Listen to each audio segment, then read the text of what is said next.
there's no single day or single week that passes by that I don't see people talk about the high cost of rent in Lagos. We also have to talk about the reasons why we have this issue on ground.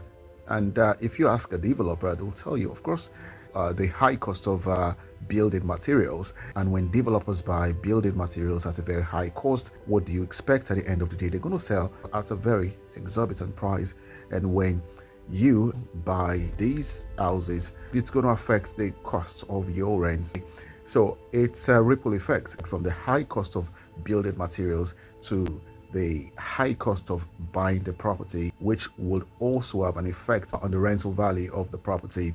I understand the fact that some landlords are greedy, and that's one of the reasons why we have this issue. And I also think that something needs to be done to that as well. Some sort of regulation, but not the kind of regulation that you're thinking about.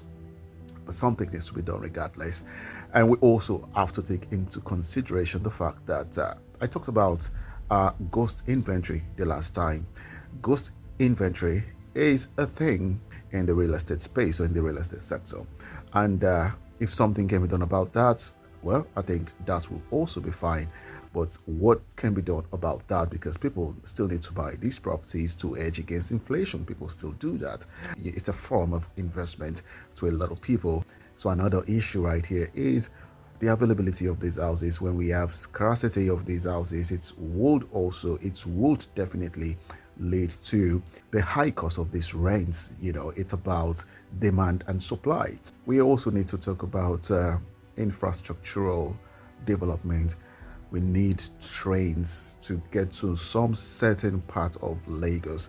I think a lot of people would be more than glad to want to buy properties in distant areas or in the hinterlands. People would prefer to go to Badagry to buy houses. One of the reasons we have the high cost of houses in Lekki Phase 1 today is because a lot of people want to stay in Lekki Phase 1. Let's not also forget to talk about majority of the properties that we have in the market today are for sale. A lot of people cannot afford most of these properties, and when it comes to renting these properties too, for the fact that there's a shortage in the supply, the houses are on a high, and it will have a ripple effect on the rental value at the end of the day. So the problem is quite enormous. Hopefully something will be done about it.